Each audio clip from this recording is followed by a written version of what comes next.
인공지능 융합공학 강의 16 CNN 아키텍처 2부 강의 시작하겠습니다. 그래서 지난 강의 1부에서 Convolutional Neural Network의 주요한 아키텍처들을 살펴봤는데요. 이제 1부에서 르넷5, 알렉스넷, VGG넷, 구글넷 등을 살펴봤죠. 그러면서 Convolutional Layer의 Dimension이라고 할 수 있는, 그래서 Convolutional Kernel의 크기,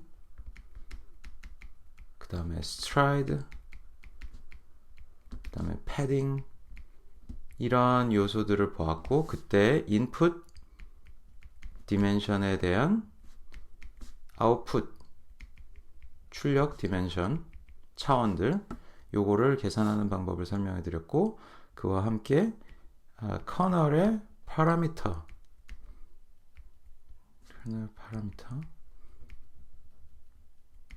그 다음에 계산된 피처 맵의 사이즈,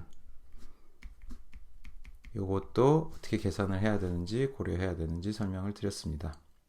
오늘은 이제 또 하나의 큰 혁신이었던 레즈넷, 그 다음에 그 이후에 추가적으로 연구된 다양한 신규 기법들에 대해서 소개를 드리고, 그리고 컨볼루셔널 뉴럴 네트워크 강의를 마치도록 하겠습니다. 2015년에 이제 이미지넷 Large Scale Visual Recognition Challenge의 우승 기법은 ResNet 기법이었습니다. ResNet은 Residual Network라는 이름의 줄임말이고요. 카이밍 허, 그 다음에 장, 렌, 지안순, 이 분들에 의해서 제안이 됐습니다. 참고로 굉장히 다 유명하신 분들인데요. 카이밍 허라는 연구자도 굉장히 유명하고요. 그 다음에 지안순이라는 연구자분도 굉장히 유명하신 중국의 유명한 연구자들이고요. 아마 이 당시에는 마이크로소프트 리서치 아시아, MSRA라고 불리는 여기서 근무하셨던 분들이었던 것 같은데, 그 이후로 이제 카이밍 허님은 페이스북으로 또 이직을 하시고 그러신 걸로 알고 있어요.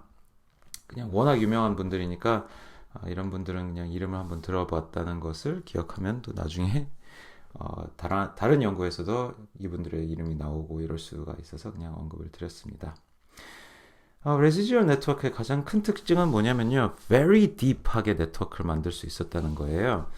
그래서 구글넷까지는 사실 22개의 레이어가 최고였거든요. 근데 레지듀얼 네트워크, 레즈넷이 되면서 152개 내지 그 이상까지도 네트워크를 깊게 쌓을 수가 있게 되었습니다. 근데 그러면 거꾸로 생각을 해볼 수 있는 게, 애초에 왜 그러면 구글넷까지는, 레즈넷 이전에는 왜 20개 정도 이상으로 더 깊게 네트워크를 쌓을 수 없었느냐, 이게 좀 궁금하시죠? 그래서 그걸 곧 설명을 드릴 텐데요. 일단 이 레즈넷 여기 성과에 대해서 또 다시 언급을 하고 있는데, 그 이미지넷 Large Scale Visual Recognition Challenge 15를 우승을 하고, 또 다른 데이터셋, 코코라는 데이터셋에 대한 챌린지 코코 15, 거기서도 우승을 했었습니다. 코코 데이터셋에 대해서는 디텍션, 물체 검출을 하는 문제가 살짝 다르게 되어 있고 데이터도 살짝 다르게 되어 있는데, 거기서도 가장 좋은 성능을 발휘를 했다고 합니다. 그래서 레즈넷 개발자들이 이제 인식을 한 문제는 뭐였냐면요, 기존 구조, VGG넷이나 구글넷의 CNN을 그냥 깊게 만들면은 그러니까 컨볼루셔널 레이어를 더 많이 쌓아가지고 깊게 만들면 성능이 오히려 떨어졌대요. 성능이 떨어졌다는 게 그냥 테스트 에러만 떨어졌으면은, 그러니까 레이어가 올라갈수록 레이어를 더 쌓을수록 테스트 에러만 떨어졌으면은 오버피팅인가 보다라고 생각을 할 수가 있거든요. 그러니까 오버피팅이라는 얘기는 뭐예요? 테스트 에러 성능은 떨어지되 트레이닝 셋에 대한 에러는 줄어야 되거든요. 이건 올라가고 이건 줄어들고, 그러니까 트레이닝 테스트 갭, 간격이 커지는 게 이게 오버피팅인데, 아니었대요. 트레이닝 에러도 레이어를 더 쌓는데 더 결과가 안 좋아졌다고 합니다. 그럼 이건 뭔가 문제가 있는 거죠. 트레이닝도 더 잘 안 되고 테스트도 더 잘 안 되고, 트레이닝이 안 된다는 것부터가 이제 뭔가 근본적인 문제가 있구나라는 그런 거를 알 수가 있는 거거든요. 그래서 이제 논문의 저자들은 하신 말씀이 여기 기존 CNN들은 이렇게 입력이 들어가면 conv value, conv하고 그 다음에 나오는 이 출력을 이렇게 hx라고 이름을 붙일 때 x에서 hx로 이렇게 매핑되는 함수 h를 우리가 이 conv 레이어들로 근사를 하는 것이다. 이렇게 얘기를 하는데 이 h라는 함수가 가질 수 있는 어떤 경우의 수라든가 뭐 어떤 그 복잡도 이런 게 크다. 근데 여기 사이에 이렇게 이 스킵 커넥션이라는 거, 스킵을 시키는 연결선인데 이게 뭐냐면 그냥 아이덴티티예요. 그러니까 그냥 아무것도 안 하는 거예요. 얘 x를 그대로 여기에다가 가져옵니다. 그래놓고는 여기에다가 이제 conv 레이어 있었던 거는 fx라는 새로운 이름의 함수를 이름으로 붙여줘서 생각을 하면 fx에다가 x를 그대로 더해줍니다. 그러고 나서 출력을 내보냅니다. 그거를 hx라고 이렇게 합시다 라고 얘기를 해요. 그러면 이제 conv 레이어들에서 근사되는 함수는 h다. 여기 죄송합니다. h 대신에 f다. 이렇게 얘기를 하는 거죠. 근데 결국은 만약에 h가 동일하다고 그러면은 여기서는 conv value를 가지고 h 함수를 전체를 다 근사를 했어야 되는데 여기서는 이제 h의 대부분은 입력 데이터 x에 의해서 어느 정도 뭐랄까요? 영향이 끼쳐진다고나 할까요? 소명이 된다거나 할까요? 그러고는 f는 hx-x라는 어떤 입력과 출력 사이에 출력 빼기 입력의 어떤 residual 잔여 수치들만 근사하면 된다. 그래서 f가 이런 residual만 근사하게 되면 뭔가 추정을 해야 되는, 뭔가 이렇게 피팅을 시켜야 되는 값들의 복잡도가 떨어지기 때문에 뭔가 근사하려는 함수의 복잡도가 축소된다. 이렇게 논문에서 이론적인 주장을 합니다. 근데 이제 시간이 많이 지났죠. 이 논문이 나온 지. 네, 막 hx와 fx 사이에 근사의 그 복잡도가 줄어든다 이런 해석보다는 요즘에는 이런 해석이 더 뭐랄까요, 널리 더 인정을 받는 것 같은데 이 스킵 커넥션이란 걸 통해서 그레이디언트 베니싱 문제를 훨씬 더 잘 예방하기 때문에 레이어를 더 깊게 쌓을 수 있는 것이 그런 요소가 더 큰 게 아닐까, 이런 해석이 좀 더 뭐랄까요, 널리 인정을 받는 그런 느낌입니다. 그러면 전에도 제가 얼핏 설명을 드렸던 것 같지만 그레이디언트 베니싱 문제를 다시 한번 말씀을 드리면요, 이제 hx가 또 나가고 거기에 대해서 결국은 이제 로스 펑션이 있고, 이제 로스 펑션을 그 w 웨이브 파라미터들에 대해서 결국은 백 프로퍼게이션 과정에서 미분을 해가잖아요. 그래서 여기 요 레이어가 뭐 i 번째 레이어라고 그러면 i에 대한 미분, 또 j에 대한 미분 등등을 쭉쭉쭉쭉 해나가야겠죠. 각 컨볼루셔널 레이어의 웨이브 파라미터들에 대해서요. 근데 여기 아무튼 이렇게 쭉 연결이 되어 있으면은 여기 j번째 레이어의 웨이브 파라미터들의 이런 그레이디언트를 계산하려고 할 때 상류 그레이디언트 오는 거를 계속 곱해줘야 되잖아요. 그죠? 여기 로컬 그레이디언트가 있으면은 이걸 로컬 그레이디언트라고 하고 업스트림 그레이디언트가 이렇게 오고 있으면은 계속 아무튼 곱이죠. 근데 이 업스트림 그레이디언트는 또 오던 것에 계속 곱셈이란 말이에요. 근데 곱셈이 계속 늘어나는 것은 이게 굉장히 위험합니다. 1보다 큰 곱셈이 늘어나면은 금방 숫자가 너무 커져 버릴 수가 있고요. 생각해 보세요. 1.1에 10승하면은 이게 금방 2가 되거든요. 1.1에 10승이 얼추 2예요. 근데 2의 10승을 또 만약에 하면은 2의 10승은 1000이죠. 근데 이게 몇 번이에요? 1.1을 지금 다시 10승한 걸 또 10승하면은 1.1에 100승인 셈이거든요. 근데 뭐 100번이나 거듭 제곱할 일이 있어라고 생각하지만 레이어가 100개라는 얘기잖아요. 100개만 돼도 이게 이제 금방 1.1 정도밖에 안 곱하는데 1000을 곱하는 셈이 되어버렸죠. 근데 거기서 혹시나 레이어를 200개를 쌓아요. 그러면 이걸 또 제곱해야 되면은 100만이 되고, 레이어를 300개로 쌓으려면은 이게 또 제곱되면, 세제곱되면은 100만에서 이제는 10억이 되고 막 이럴 수가 있는 거죠.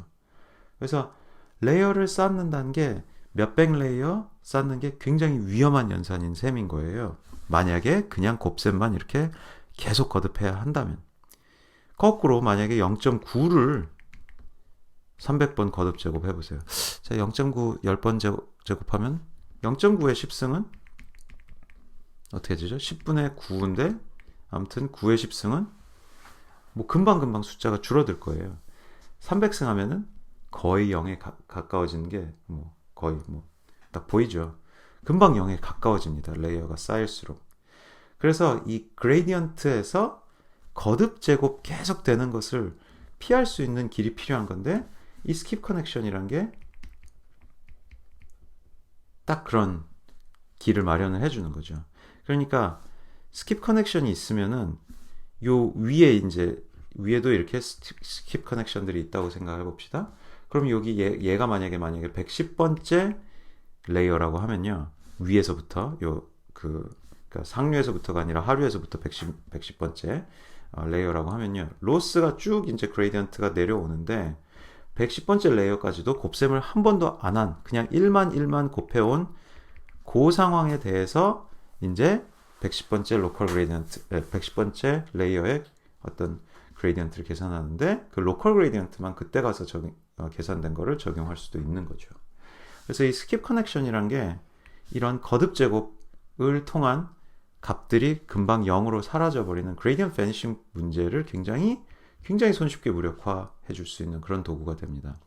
그러면서도 연산량의 그 증대는 거의 없어요. 그냥 이 계산, fx 계산은 hx 계산하는 거랑 연산 속도는 똑같잖아요. 거기에 덧셈만 한 번 더해주는 거라서 연산량의 증대가 이렇게 포워드 패스로도 전무하고 백워드 패스로도 거의 전무합니다. 요 스킵 커넥션에 대한 그레디언트, 뭐 미분 추가하는 거는 전혀 어려운 게 없잖아요. 왜냐면 미분이 그냥 1이니까 1 같은 거라고 생각하면 되니까요. 곱하기 1인 거죠. 곱하기 1을 추가해주면 된다고 생각하니까.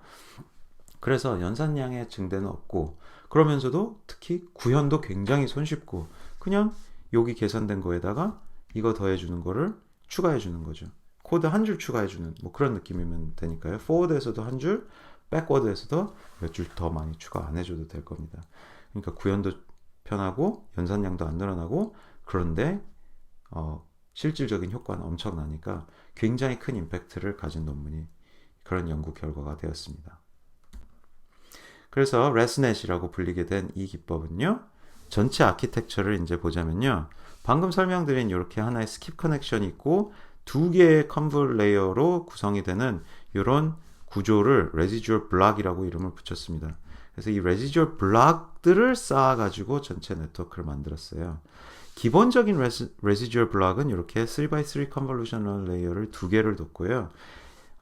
요거를 이제 그냥 컨볼 레이어 대신에 이런 레지듀얼 블락을 넣는 걸로 그렇게 CNN 구조를 이렇게 만들었는데, 큰 구조는 다시 VGG 구조랑 좀 유사합니다. VGG의 블락 구조랑 유사한데, 근데 컨브를 레즈 블럭으로 대체한 거죠. 근데 레즈 블럭으로 대체하면은 지금 여기 컨볼루셔널 레이어가 두 개 있으니까 뭐 VGG 구조에서 컨볼루셔널 레이어를 이미 2배를 곱해주는 셈이 되는 거고요. 근데 거기다가 사실은 블럭을 더 많이 쌓는 거죠. 그 주기적으로 이제 필터 개수 증대, 그러니까 컨볼루셔널 커널 개수가 늘어나고, 그 다음에 또 블락 단이라고 제가 말씀을 드렸는데, VGG 블락 구조, VGG 블락 구조라는 게 컨볼루셔널 레이어 한 3개를 적용한 다음에, 그 다음에 맥스풀을 써가지고 이제 다운샘플링을 하는 부분이 있고, 또 몇 개 컨볼 레이어 다음에 맥스풀하고 뭐 그런 게 있었던 건데, 레스넷에서는 맥스풀링을 안 하고 그냥 컨볼루셔널 레이어인데 제일 마지막에 거를 스트라이드를 2로 해가지고, 그래서 출력 차원을 반으로 이렇게 가로 세로 반으로 줄이는 그런 다운샘플링을 적용을 해줍니다. 근데 또 여기서 이제 드러난 건데, 맥스 풀링보다 그냥 Convolution with Stride 2가 결과 차원의 다운샘플링 효과는 똑같은데 차라리 결과가 낫더라. 왜냐면은 맥스 풀링이라는 게 사실 좀 부자연스러운 그런 연산이거든요. 맥스 풀링 별 필요 없다. 그냥 Convolution with Stride 2 해도 된다. 이런 식으로 좀 알려지면서 맥스 풀링의 사용도 이제 레즈넷 이후에 거의 없어졌습니다. 아무튼 이런 큰 구조를 갖게 했고요. 그 다음에 시작단에 여기 이제 근데 입문단에서의 7x7 컨브 레이어 같은 걸 하나 뒀어요. 요거는 이제 제가 봤을 때는 굳이 필요하진 않은데 어떻게 보면은 이 15년도에 이제 이 첫 레즈넷 버전에서는 이게 추가됐던 게 아무래도 이 7x7 제일 첫 레이어는 바로 입력에 적용이 되는 그런 필터들이라서 7x7 사이즈를 좀 크게 해가지고 이 레이어의 어떤 학습된 그 커널 모양들을 보면은 뭔가 이미지로부터 이제 파악을 하려는 피처들이, 검출을 해내려는 피처들이 모양이 괜찮게 됐느냐, 이런 거를 우리가 시각적으로 확인해 보면서 디버깅을 한다는, 학습이 잘 되고 있는지를 검증하고 확인할 수 있게 해주는 그런 면에서 도움을 주기 때문에 이렇게 뒀던 게 아닐까 싶고요. 그 다음에 뭐 이거는 구글렛이랑 비슷하게 한 건데, 제일 종단에는 fully connected 레이어를 따로 둔 건 없고 그냥 최종적인 그 1000개의 이미지넷 클래스에 대한 스코어를 계산해 주기 위한 fully connected 레이어 하나밖에 없는, 이거는 근데 뭐 이미지 클래시피케이션 문제에 대해서는 언제나 있어야 되는 그런 거라고 생각하시면 됩니다. 레지듀얼 블럭을 몇 개씩 쌓느냐에 따라 최종 뎁스가, 네트워크의 뎁스가 18, 30, 34, 50, 101, 152개인 여러 가지 버전의 레즈넷에 대해서 이제 결과를 도출해보고 그렇게 비교를 하는데요. 레즈넷의 레이어를 블럭을 굉장히 많이 쌓게 될 경우에는, 이 경우에는 뭐 vanishing gradient 문제라기보다는 오히려 아마 제 생각에는 그 연산량의 문제였던 것 같은데, 연산량 아니면 그 피처 맵 사이즈, 메모리 사이즈 때문에 그랬던 게 아닌가 싶은데, 토탈 뎁스가 50을 초과할 50 이상이 될 경우에는 이 레지듀얼 블럭에다가 그 구글렛의 인셉션 모듈에 있었던 것처럼 원바이원 컨브를 써가지고, 그래서 인풋이 만약에 28x28x 256이었다면 일단 이 256이라는 그 피처 맵의 그 벡터 사이즈를 64로 이렇게 일단 줄여줍니다. 그래서 그 벡터 피처 사이즈를 좀 줄인 다음에 그 다음에 거기다 3x3 컨브를 하고, 그 다음에 다시 1x1 컨브를 해서 64 디멘션을 원래의 256 디멘션으로 다시 뻥튀기를 해줍니다. 그래서 이런 식으로 1x1 컨브로 피처의 차원을 줄여주는 연산과 3x3 컨브와 그 다음에 다시 차원 복귀시켜주는 이런 구조를 갖도록 했고요. 이렇게 해서 연산량을 조금 이제 어느 정도 이렇게 핸들이 되는 그런 수준으로 적절하게 조절을 한 그런 것 같습니다. 그렇게 해서 그러다 보니까 근데 연산량도 줄지만은 레이어는 하나가 늘어났죠. 컨브 레이어는 1x1이지만 뭐 그래도 이것도 컨브 레이어라고 생각을 해서 그걸 기준으로 이제 152개까지 레이어를 쌓았다고 합니다. 그래서 레즈넷 논문에서 또 이제 언급을 하는 학습 조건의 디테일 사항들도 있는데요. 배치놈이라는 기법이 사실은 레즈넷 논문 나오던 그 무렵에 이론적으로 제안이 되어서, 레즈넷 기법에서는 배치놈 레이어를 이제 네트워크 안에다가 모든 컨브 레이어 이후에 이제 적용을 해줬다고 합니다. 그 전에 VGG나 구글렛 논문들은 배치놈이 아마 들어있지 않았을 거예요. 그 다음에 웨이트 초기화를 할 때 엑세이비어 이니셜라이제이션이라고 역시나 카이밍허 연구원 등이 제안을 한 그런 방법론, 저희 전 강의에서 이제 트레이닝 뉴럴 네트워크 부분의 디테일에서 설명을 드렸을 텐데, 그런 웨이트 이니셜라이제이션도 신경을 써서 이렇게 해준 거고요. 그 다음에 스토캐스틱 그레이디언트 디센트 with 모멘텀, 모멘텀의 크기는 0.9, 그 다음에 러닝 레이트는 초기 러닝 레이트는 0.1, 그 다음에 로스 감소가 정체될 경우에 10분의 1로 러닝 레이트를 스텝 디케이를 시켜주는, 그렇게 학습을 시켜줬다고 하고요. 미니 배치 사이즈, 웨이트 디케이, 드롭아웃 등등의 사항들은 이렇게 된다고 합니다. 그래가지고는 뭐 이런 다양한 대회들에서 전부 다 1등을 했는데, 아무튼 임팩트가 어마어마해요. 제가 봤을 때는 아직도 다양한 문제들에 대해서 기본적인 어떤 CNN의 디폴트 모델은 레즈넷을 많이 씁니다.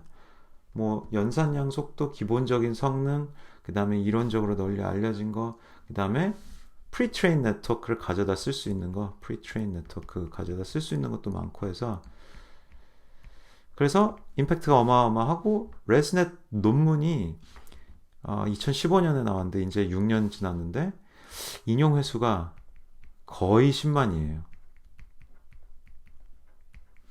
근데 여러분 논문 그 이제 가끔 뉴스에 여러분 그런 거 들어보셨죠? 뭐 논문의 피인용 횟수요. 그러니까 자기가 쓴 논문을 그 논문을 가지고 그 논문의 결과를 가지고 다른 사람들이 연구 성과를 낸 것이 몇 건이나 되느냐. 이게 이제 논문의 피인용 횟수거든요. 근데 이 보통 어떤 세계적인 석학이라고 그러면은 석학들이 한 평생에 걸쳐서 발표한 수많은 논문들, 뭐 한 많은 연구자들은, 그러니까 논문이 많은 연구자들은 뭐 한 100편 넘어가면 논문이 많다. 그게 시작 정도? 뭐 이제 점점 연구원이 이제 그 이력이 오래되고 협력하는 연구원들이 늘고 그러면 사실은 뭐 발표하는 논문의 수가 굉장히 많아질 수도 있긴 한데 뭐 100편이든 한 500편이든 뭐 그 정도 많이 발표한 논문들이 전부 다 인용되면 총합이 총 막 10만 건쯤 되면은 그러면은 세계적인 석학이다. 뭐 많이들 그렇게 생각하거든요. 10만 건 인용이라는 게 그게 보통 일이 아니었어요. 사실 10만이 아니라 제가 아까 뭐 언급드렸던 뭐 앤드류 지서만 교수님이라든가 아까가 아니라 지난 일부 수업에서 말씀드린 그런 지서만 교수님이 제 기억으로는 제가 대학원 시절에 피인용 논문이 한 3만 건인가 뭐 이런 걸로 알려졌는데 그 저희 분야에서 뭐 거의 최고 수준의 성과를 가진 교수님이었거든요. 근데 이, 이 딥러닝 기술이 발전하고 이러면서 사실은 학계도 굉장히 넓어지고 이제 관련 연구를 수행하는 사람들의 폭도 굉장히 많아지고 그 다음에 뭐 나오는 논문의 양도 굉장히 많아지고 하다 보니까 피인용 횟수가 이렇게 늘어난 셈인데 그게 어떻게 보면 전 사회적인 임팩트에도 맞닿아 있다는 얘기일 텐데 논문 하나가 한 개의 논문이 피인용이 10만 회가 됐다는 그런 거가 하여튼 굉장히 큰 그런 성과라고 생각을 하실 수 있습니다. 그리고 아마 말씀드린 뭐 VGGnet, 구글넷, 알렉스넷 이런 논문들도 다 그 논문 한 건 한 건이 수만 건씩 피인용이 된 그런 아무튼 어마어마한 혁명적인 그런 연구 성과라고 생각하실 수 있겠고요. 그만큼 이제 딥러닝 분야 그리고 그 중에서도 특히 CNN 기법들의 임팩트가 굉장히 컸다. 그렇게 생각하시면 되겠어요. 여러분 잘 아시는 알파고에도 CNN 기술이 이제 개발이 활용이 됐던 거죠. 그래서 이렇게 그 지금까지 제가 설명을 드린 알렉스넷부터 시작해서 여기 BN 알렉스넷은 배치놈이 나중에 나왔으니까 알렉스넷에 그 다음에 배치놈을 붙인 버전. 그 다음에 네트워크인 네트워크라고 이게 구글넷의 이제 초창기 버전이라고 생각하시면 되고요. 인셉션 모듈 제안했던 거. 그 다음에 뭐 VGGnet, 구글넷, 레스넷 등등에 대해서 여러 가지 이제 어떤 정확도 그 다음에 그 뭐죠? 컴플렉시티라고 하는 거는 이제 연산 복잡도의 얘기인데 연산 복잡도 얘기가 이렇게 있습니다. 여기는 지금 정확도 얘기만 있고 그 다음에 여기가 연산 복잡도, 오퍼레이션, 연산량 요것인 건데요. 레즈넷이 이제 레즈넷 18이죠. 18이니까 레즈넷 중에 가장 짧은 고 레즈넷인 거고 그 다음에 더 깊은 레즈넷 34, 50, 101, 152 하면서 점점 이렇게 성능이 이 탑원 애큐러시라는 게 이미지넷에 대한 걸 텐데요. 이미지넷 그 large scale visual recognition 챌린지 거기 팍팍 이렇게 성능이 올라가는 걸 볼 수 있습니다. 그 다음에 레즈넷 152, 152 다음에 나온 인셉션 V3, V4라는 이것들은 이제 여기 있는데요. 얘네들은 그 레즈넷 더하기 인셉션 요런 정도라고 생각하시면 돼요. 자, 여기 오퍼레이션 측면에서 보면요. VGG넷들은 뭐가 문제냐면은 나중에 풀리 커넥티드 레이어 부분에서 연산량이 좀 많습니다. 그래서 그 부분에서 그 미지수 파라미터도 많고 연산량도 좀 많고 그래서 요 지금 동그라미 사이즈가 이게 파라미터 사이즈거든요. 파라미터 개수거든요. 그러니까 파라미터 개수도 크고 연산량도 좀 많고 그래요. 근데 여기서 구글렛으로 오면은 성능 차이는 정확도 차이는 별로 없는데 이 점의 위치는 동그라미가 확 줄어들죠. 미지수 파라미터도 확 줄고 그다음에 연산량도 확 줍니다. 그게 다 풀리 커넥티드 레이어 부분, 그 최종 말단에 풀리 커넥티드 레이어를 없애가지고 그런 거고요. 근데 거기서 이제 residual net skip connection을 붙이면서 이렇게 확확 연산량도 줄고 이제 풀리 커넥티드 레이어를 안 두니까 그래서 결과가 정확도가 더 올라갑니다. 레이어가 깊어질수록 조금씩 연산량이 더 늘어나긴 해요. 그러다가 또 뭐 인셉션도 붙이고 뭐 좀 더 네트워크를 이렇게 다이어트랄까요? 좀 더 최적화했더니 정확도는 좀 더 올라가면서 파라미터 수와 연산량은 조금 더 줄고 이런 식으로 개선들이 추가적으로 이어졌던 겁니다.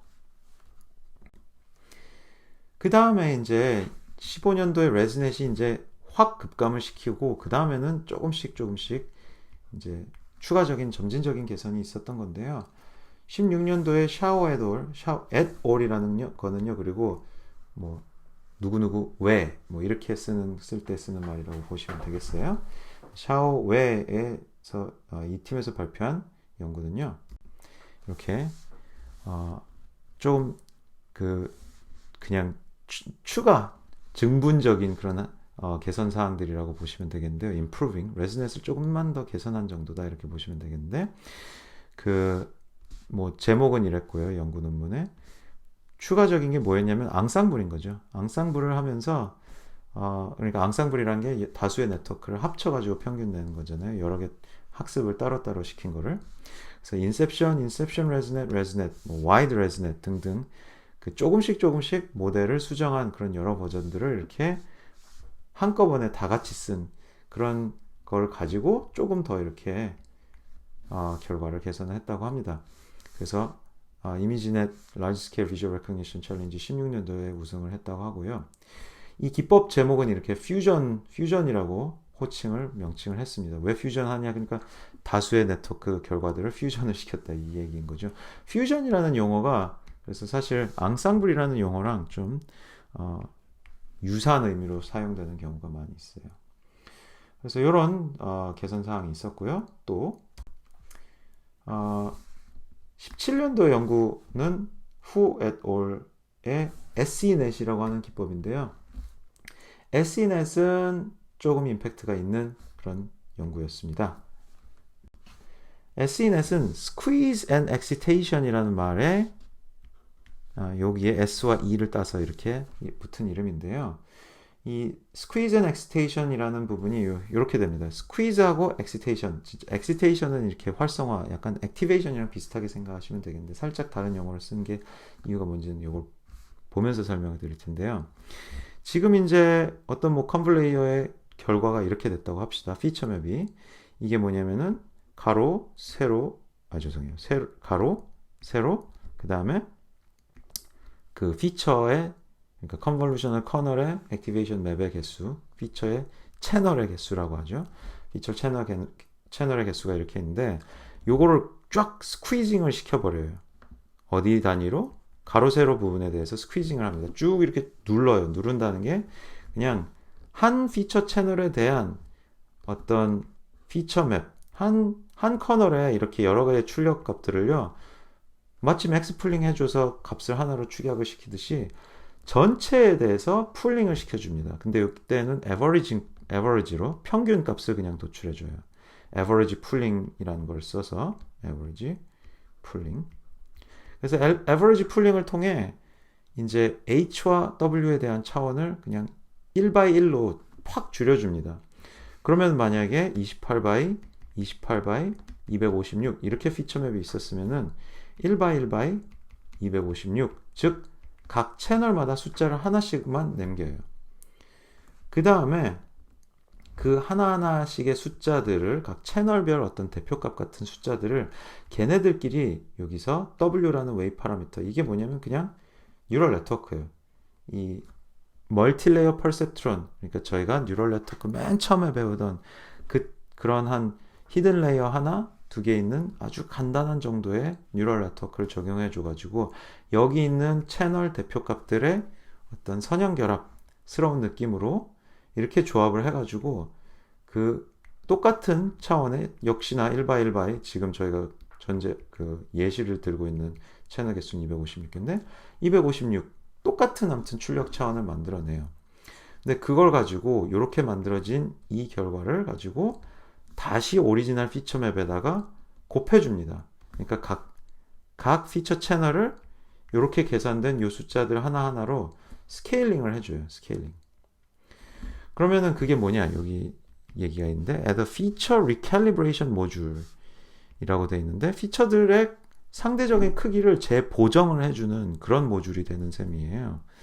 그래서 그러면 뭐 어떤 그런 장점이 있느냐?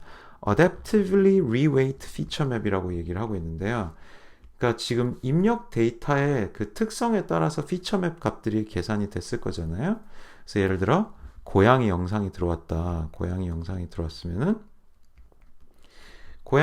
들어왔으면은 고양이스러운 피처들이 고양이스러운 피처에 부합하는 그런 피처 채널이 값들이 좀 클 텐데 그리고 뭐 그 다음에 뭐 사람 피부 같은 그런 피처 채널은 뭔가 값들이 작을 테고 그럼 고양이 피처 채널은 값이 크고 피부 피처 채널은 값이 작으면 그걸 가지고 그랬더니 그러면 그 경우에는 뭐 고양이랑 함께 등장하는 무슨 뭐 다른 부분에서의 피처 채널을 또 같이 좀 더 곁들여서 보면은 이게 고양이인지 아닌지를 추정하는 게 더 잘 할 수 있다.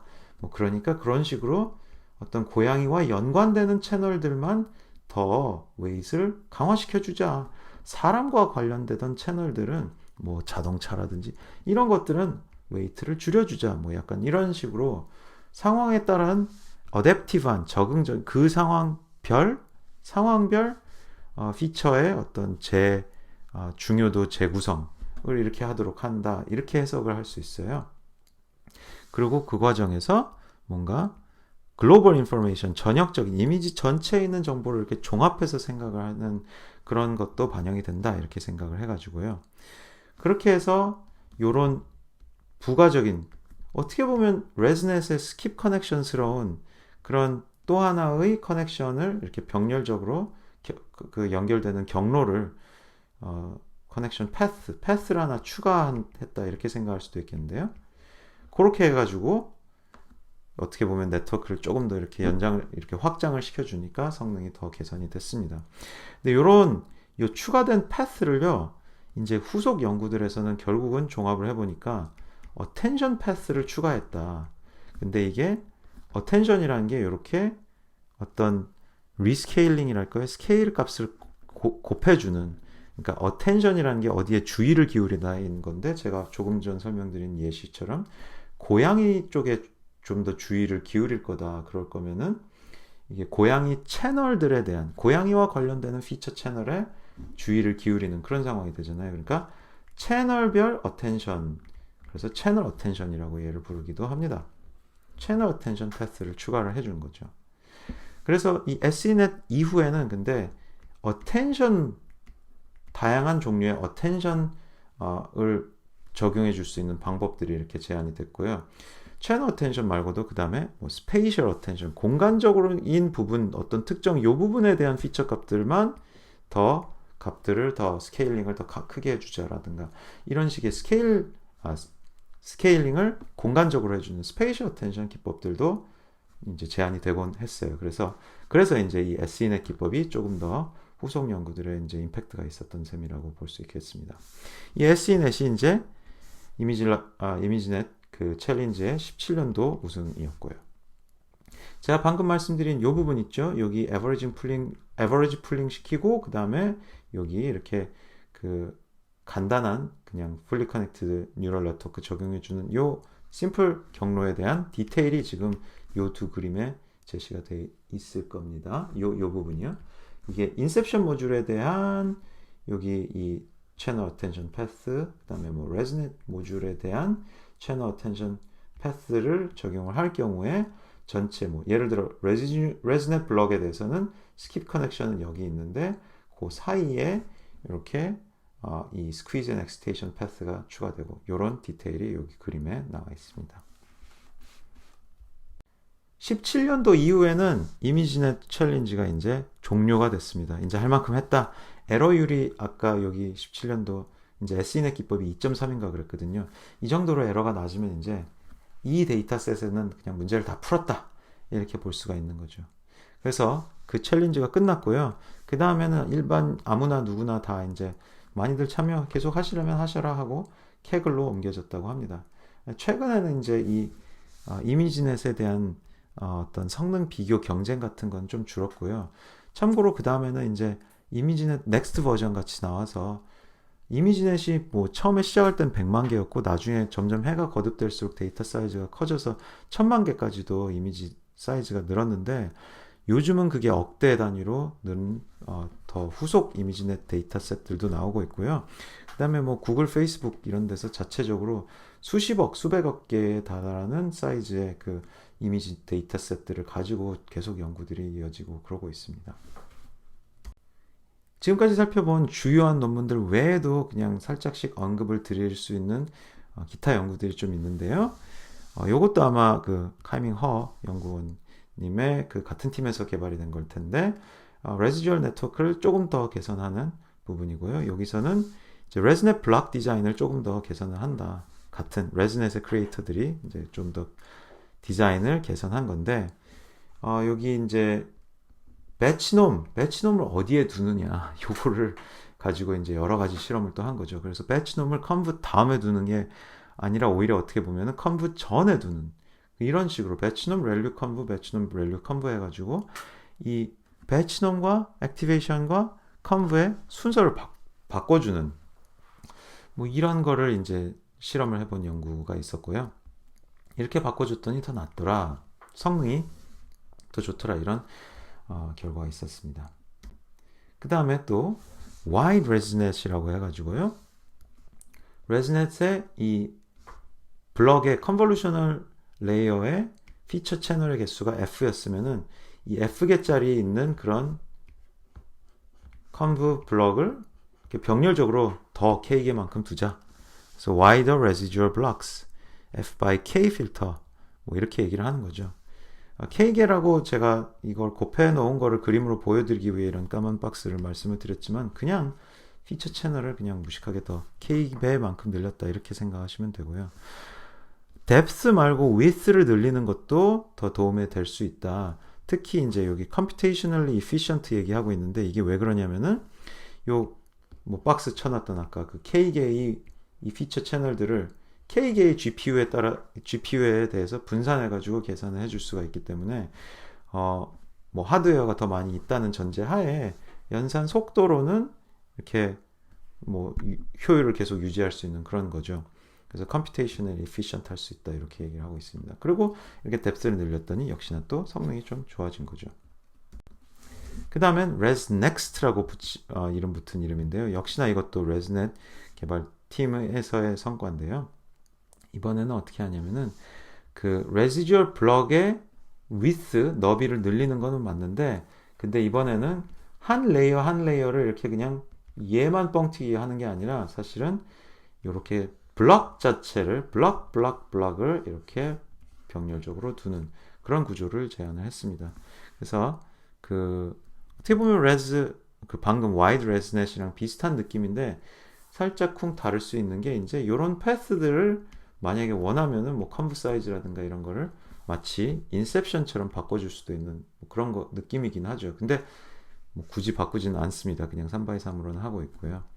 패스를 병렬적으로 함으로써 근데 뭔가 그냥 레이어 하나만 레이어 한 개별 레이어당 위스를 늘려주는 것보다는 조금 더 이런 게 병렬화의 효과가 더 있었던 모양입니다. ResNext가 wide ResNet보다는 성능이 더 좋았거든요. 그래서 이런 자잘한 그런 개선 사항들, 그런 연구들이 이 2016년도 무렵에 많이 있었습니다.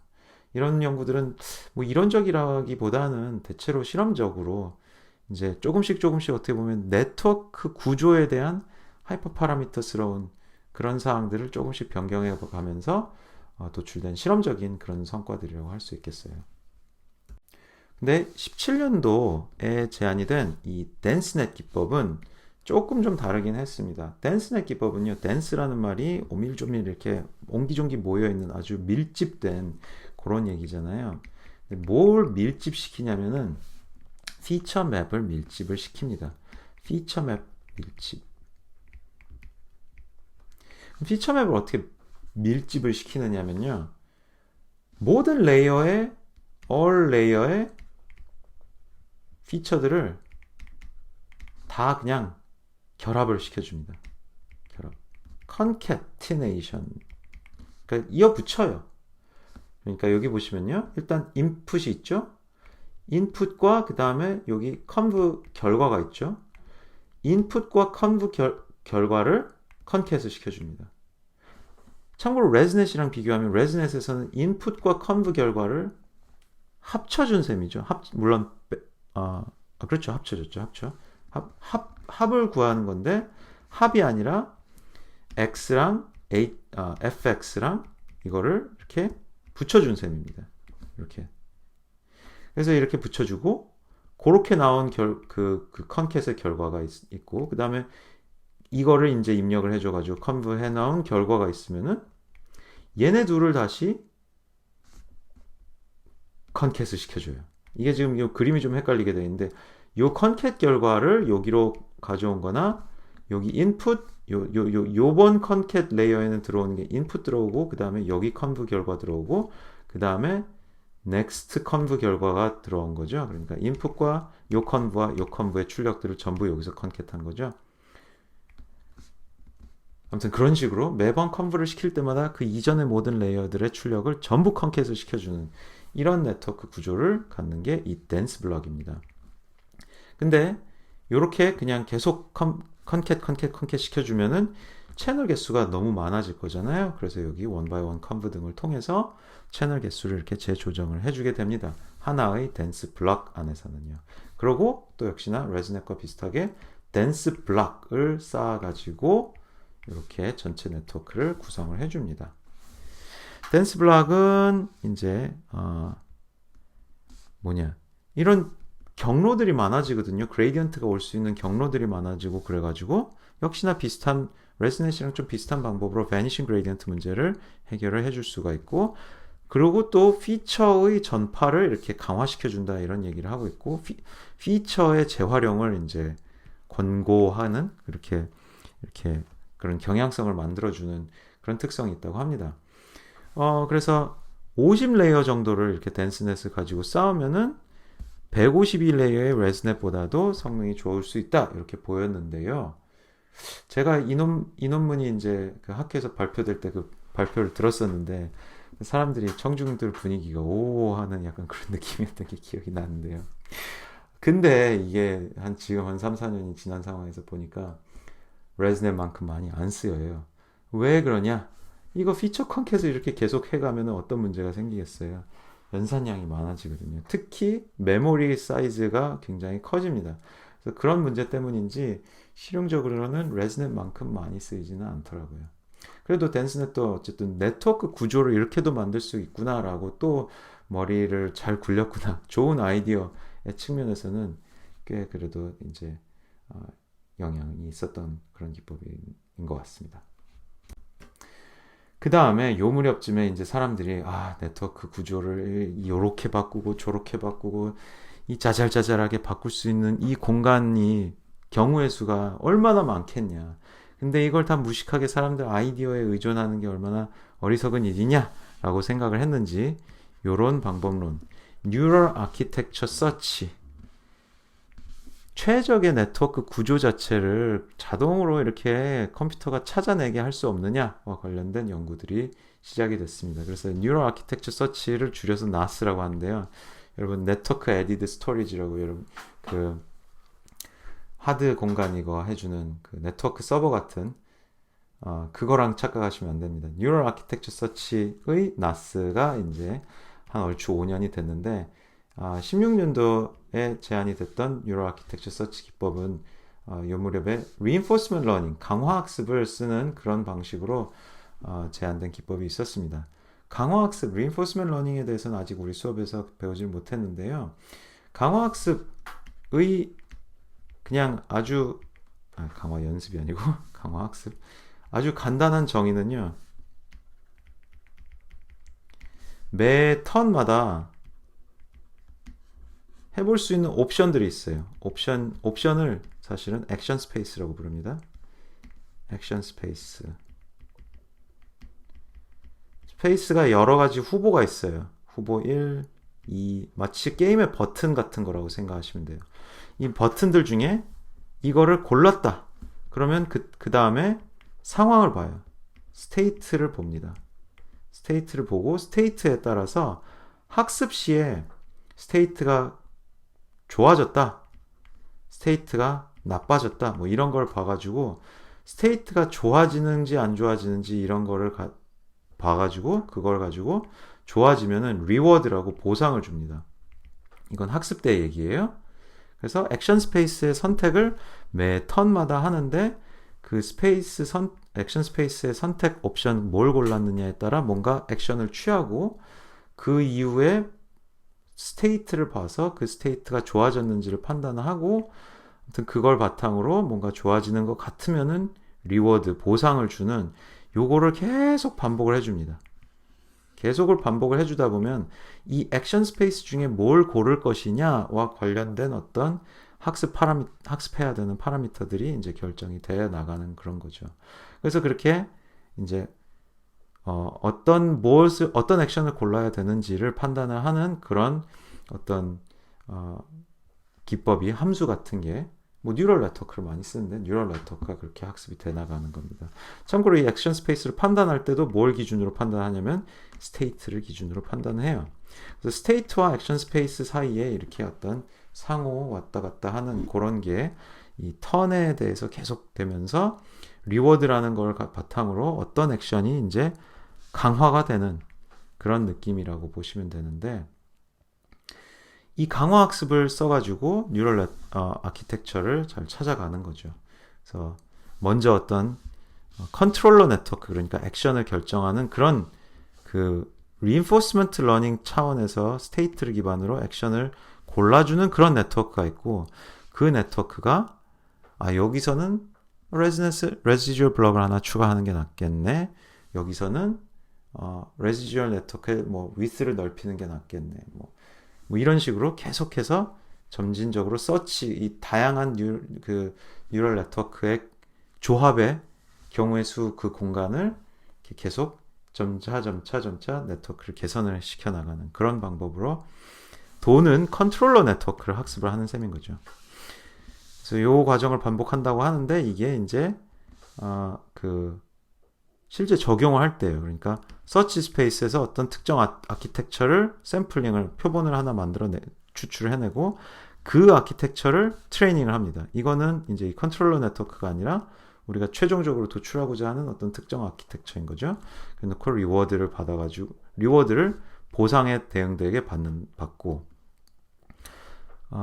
그래놓고 그 리워드가 좋은지 안 좋은지에 따라 이 컨트롤러 파라미터들을 업데이트를 해서 그래서 컨트롤러 네트워크를 학습한 다음에 그 컨트롤러 네트워크를 다시 이제 적용을 해서 특정 데이터셋이 주어졌다든지 하면은 적용을 해서 제일 베스트 뉴럴 네트워크를 도출하는 그런 셈인데요. 얘는 이제 이 컨트롤러 네트워크를 학습시키는 과정에서 이 모든 아키텍처마다 또 학습을 해야 되기 때문에 연산량이 어마어마합니다. 그래서 뉴럴 아키텍처 서치 기법들이 막 나오다가요, 몇 년 전까지. 또 최근에는 약간 좀 잠잠해졌어요. 너무 이게 연산량이 너무 골치가 아프니까. 뉴럴 아키텍처 서치 연구가 또 좀 잠잠해진 게 이 다음에 이 efficientnet이라는 기법의 영향도 좀 있습니다. efficientnet은 이제 19년도쯤 제안이 된 기법인데요. 얘는 뭘 하냐면요. 우리가 생각해 볼 수 있는 뉴럴 아키텍처 서치에서의 그 어떤 서치 스페이스, 즉 뉴럴 네트워크의 어떤 구조의 종류, 조합에서의 경우의 수의 요소가 이걸 생각해 볼 수 있겠는데요. 네트워크의 레이어 개수, 이게 깊이죠. 그 다음에 각 레이어당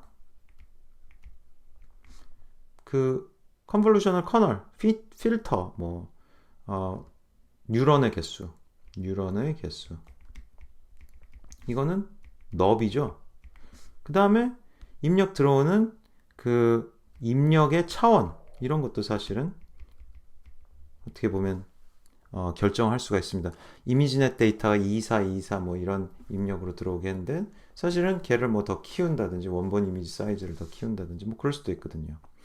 그런 요소들이 이 그림에 나타나 있는데 얘는 이제 레이어당 뉴런의 개수를 더 넓게 만든 레이어의 너비를 늘린 그런 네트워크. 얘는 깊이를 더 깊게 쌓은 거, 레이어를 더 여러 개 쌓은 거. 아니면 얘는 그 하이어 레졸루션 입력 데이터의 그냥 해상도를 늘린, 그러니까 2424가 아니라 뭐 512, 512 이런 이미지가 들어오게 한다든가 하는 식으로 그런 요소들에서의 어떤 뉴럴 네트워크 구조를 이렇게 다양하게 만들 수가 있겠는데, 에피션넷에서는 뭘 하냐면요, 이 세 개의 요소에 대해서 각각의 요소를 다 이렇게 독립 차원으로 두고 이 전체 공간을 다 서치를 하지 말고, 이렇게 하는 건 무식하다, 이렇게 다 서치를 하지 말고 어떻게 하냐면요, 이 너비, 깊이, 해상도를 뭔가 정확도와 효율성, 그러니까 너비를 늘리든 그 해상도를 늘리든 깊이를 늘리든 다 이제 연산량이 다 늘고 뭐 메모리도 늘고 그럴 텐데, 늘어나는 어떤 연산량과 늘어나는 정확도, 좋아지는 성능, 그곳의 가장 최적, 그러니까 똑같은 연산량을 늘릴 때 가장 정확도가 좋아지는 그 비율을 찾습니다. 그래서 상대적인 이 세 개의 비율, 너비는 몇 배 늘리고 그때 깊이는 몇 배 늘리고 그때 레졸루션은 몇 배를 늘리는 게 가장 정확도 개선에 도움이 되더라라는 그런 어떤 기울기를 잘 찾아가지고요, 그 방향대로만 이런 비율을, 상대적인 어떤 비율 같은 거를 유지를 하게 해가지고 조건 하에 이 비율이 유지되는 그 조건을 만족시키는 방향으로 얘네 세 개의 각각의 어떤 조합을 이렇게 그 안에서만 찾는 거죠. 그래서 이거를 optimal set of compound scaling factors, 그러니까 서로 상호 연관되는 이런 스케일링 요소들을 이제 그 특정 조건 안에서만 최적의 것을 찾는다, 이렇게 생각을 하고, 그러면서도 컴퓨트 버제트, 그러니까 연산량의 어떤 그 제약 조건을 가하는 거죠. 그래서 동일한 추가 연산에 대해서 최적의 경로로 찾되, 또 연산 어떤 그 예산 안에 연산량의 최대값을 예산처럼 생각을 해서 그런 타겟에 대해서 베스트 결과를 도출하도록 이렇게 만들어준 게 에피션넷 기법이고요. 결국은 이건 어떻게 보면 이론적으로 딱 엄밀한 어떤 정의가 있는 논리라기보다도 휴리스틱이라고 합니다. 휴리스틱이라는 게 약간 임기응변식의 그런 이론을 얘기하는 건데, 그런 거를 아주 스마트하게 잘 구성을 한 거죠. 그리고 여러분, 임기응변이라고 대충 뚝딱 하는 건 아니죠. 이것도 따지고 보면 굉장히 체계적이잖아요. 체계적인 그런 조건인데, 그런 거를 근데 이렇게 잘 이렇게 정립을 한 겁니다. 그래서 이 efficient 기법 방식으로 네트워크를 조금 더 잘 조정을 했더니 그냥 레즈넷들보다도 더 많은 성능 개선을 이렇게 달성할 수 있었다고 합니다. 마지막으로 이 표에서는 지금까지 제가 설명드린 여러 가지 그런 CNN 네트워크들에 대해서 정확도와 또 여기 보면 학습 시간 테라플랍 per second days 뭐 이렇게 얘기를 하고 있는데, 이게 second days인가? 아무튼 그런데요, 연산량을 얘기하는 겁니다. 그럼 보면은 쭉 알렉스넷, 구글넷, 레즈넷, 모바일넷이라는 거는 더 모바일 디바이스에서 돌 수 있게 CNN은 더 이렇게 효율적으로 만든 거고요. 뭐 efficient넷까지 이렇게 쭉 개발 진행 상황에 따라서 네트워크의 연산의 효율성이 이렇게 확 증대된 걸 볼 수 있습니다. 연산량이 확 이렇게 줄어드는 거고요. 이 스케일 보시면 이거 뭐죠? 로그 스케일이죠. 로그 스케일이라는 게 한 칸 한 칸이 뭐 어떤 정해진 값이 아니라 정해진 배율에 따라 이렇게 달라지는 거잖아요. 팍팍 이렇게 줄고 있는 걸 볼 수 있습니다. 자, 이렇게 이번 강의 마무리를 하겠는데요. 이번 강의에는 주요한 CNN 아키텍처들에 대해서 많이 살펴봤고요. 그 다음에 CNN 구조의 이해를 위한 세부 요소들, 스트라이드, 패딩, 디멘션 뭐 등등 그런 것들을 살펴봤습니다. 자, 다음 강의에서는 이런 CNN 구조를 조금 더 확장하고 연장을 해서 다양한 응용 문제에 적용하는 그런 예시들을 볼 텐데요. 오브젝트 디텍션, 이미지 세그멘테이션 두 가지 종류의 문제들에 적용이 된 그런 CNN 사례들을 보도록 하겠습니다. 자, 예상보다 이 CNN 아키텍처 강의가 좀 길어졌는데요. 제가 좀 관련된 디테일과 개발 역사들을 좀 상세히 짚어드리면서 어떻게 보면 최근에 그 인공지능 기술 개발의 큰 그런 부분이 된 CNN에 대해서 좀 더 자세히 여러분들이 이해하실 수 있게 그렇게 설명을 드렸고요. 이 부분에 이 정도 디테일을 이해하고 나면은 연관된 다른 어떤 좀 부류의 네트워크, 뉴럴 네트워크들, 뭐 recurrent 뉴럴 네트워크, RNN 구조들이라든가 아니면 뭐 reinforcement learning에 쓰이는 DeepQ 네트워크, DQN이라는 것들이나 아니면 또 기타 등등 뭐 이제 최근에 나온 트랜스포머 네트워크들 등등을 이해하는데도 이 네트워크들에 대한 이해가 다 좀 기반이 되고 그렇기 때문에 이렇게 좀 상세히 설명을 드렸습니다. 자, 다음 강의에 뵙도록 할게요. 오늘은 여기까지 하겠습니다.